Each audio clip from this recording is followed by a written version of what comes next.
The woman accused of killing her own daughter is expected to appear in court later today. While her death came under terrible circumstances, the short life of Teagan Badstone was the focus in South Surrey last night.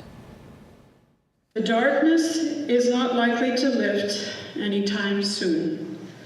But in the meantime, may the brightness of Teagan's smile, a smile that flourished from the joy of being loved, help cheer the way. Mourners packed White Rock Baptist Church to honor Teagan with a memorial service. The 8-year-old was found dead last week, her mother charged with the killing. As hard as it was, those who knew the little girl are trying to stay positive about the impact she left on the world.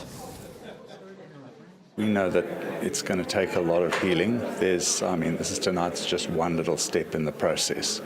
It's all about Teagan. Teagan, she was greatly loved here. She was all that we said she was in the service. Teagan's body was found in the trunk of a car last week after the vehicle got stuck in a ditch. Her mother, Lisa Badstone, was arrested and remains in custody on a charge of second-degree murder. The cause and possible motive for the death are unclear. A Delta police officer charged with second-degree murder is expected to appear in court later today. It is related to the on-duty shooting of a man outside the Starlight Casino in New Westminster 2 years ago, following a 5-hour police standoff. Delta police have started wearing blue wristbands to support Constable Jordan McWilliams. His lawyer calls the charges against him unbelievable and says McWilliams was lawfully executing his duties as an officer that day. The BC Lottery Corporation controls a windfall of money. However, according to a new report, it doesn't control its cash very well. This audit was put in the kindest terms possible, but what it shows is a government agency that is significantly out of control, and I say that in light of their mandate. A review of the BCLC shows generous pay and bonuses for managers and employees. It was hoped the Lottery Corporation would save money by offering buyouts and early retirement packages, but so many workers took advantage of the offer it cost $25 million. The review also shows an increase in suspicious transactions at casinos, namely money laundering. This is an incredibly problematic report for BCLC. It was a bit surprising to see the minister saying that he was disappointed in the severance payments made by BCLC when he personally signed off on the severance payments for Mr. Graydon very recently that had to be paid back. He knows what's happening within the BCLC because he signs off. The BCLC came under close scrutiny earlier this year when former CEO Michael Graydon was given a $125,000 bonus after quitting to take another job. Water restrictions in Lyons Bay are being eased. The supply was tainted when landslides damaged 2 creeks last week.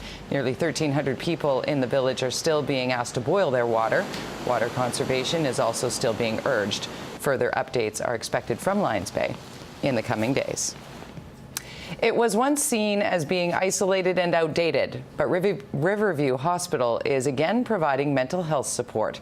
The Coquitlam facility has been resurrected with 2 updated buildings offering treatment and care for 40 people, 25 beds for men and 15 for women. They're recovering from addiction and mental health challenges. Critics are quick to point out only 14 beds are completely new spots. The remaining 26 are being transferred from the Burnaby Centre for Mental Health and Addiction. I think it's unbelievable. It's really special because my own personal history was I used to be a drug addict in the back alleys of the downtown east side on Hastings Street, and back in 2009, that was when I just had enough. It is certainly just a small drop in the bucket in a huge sea of needs around mental health. We have a greater need than 14 new beds. What is missing is a continuum of care. Riverview started being phased out in the 1990s, with some believing it was better to integrate patients into society rather than keep them secluded.